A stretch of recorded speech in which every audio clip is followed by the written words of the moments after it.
Hello, in this video I'll show you how to do a depth of field effect.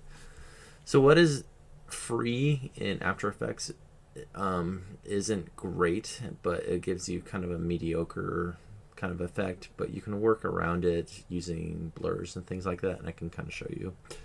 So the thing that you'll need is a Z depth. So let's take one of our passes, duplicate it, change the layer to Z,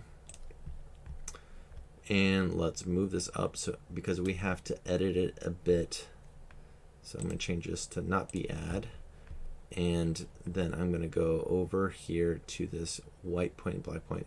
So I did this before and figured out some numbers. So it was like 100 and like 5. So this will be different for everyone depending on the scale of your scene and all that kind of stuff. So that I'm crunching these numbers down so that I can see the value going through. So I got that to be like that, and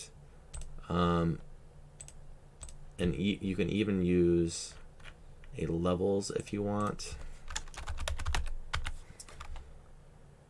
So I'm going to put that onto this, and I'm going to use this to make it so I have really white whites. Like I want that to be almost pure white, and then this thing that's closest to us be pure black. There we go. But the problem is you see these banding effects. That might be a problem. So I'm going to move this closer to that. Okay. So something like this might be good.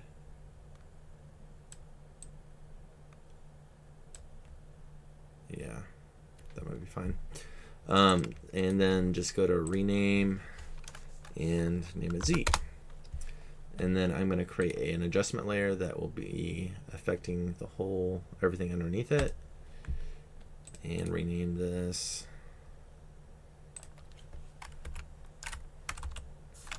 DOF at the end.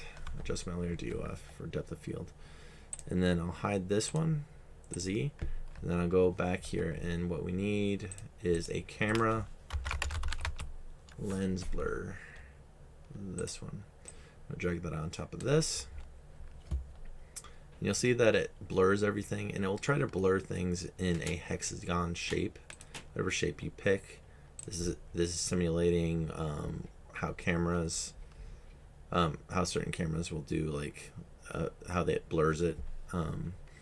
So I'm going to set that. That's 8. That feels nice. I'm going to go to layer and change this to Z. And then in source, I'm going to do effects and mask. So I think that makes it so that it takes into account my work. Should map to fit. Just checking to see what that does. Not sure. So it's this value here, and this blur focal distance is the most important setting. So you can just play around with these and just try to get something that looks somewhat good. You don't want your focus to be blurry, so just be careful with it. Set this to 10, so it's starting to blur some stuff in the back. There we go. So it doesn't do a horrible job. Is this when you get closer to it, you see this, you can see like edges of things show up, like this kind of thing, which is not super appealing. Another way that you can get around this is by using crypto mats, like I showed in a previous video, and then selecting specific things, then just blurring them. It's kind of a hacky way to do it, but it's you're trying to get to your final render, and sometimes you have to do that. All right, so a good tool for this, if you're like loving compositing and lighting and all that kind of stuff, is if you look up, what's it called, Frisch Lift. So I downloaded a just trial free version of it that has a like a stamp on it. It's Frisch Luft.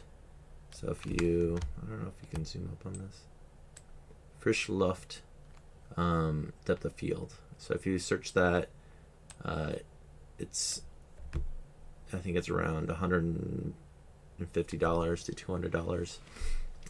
So it's definitely worth it if you're loving compositing and want to really get into it more. So I would recommend that. That's what I see most people use. All right, I'll see you in the next video.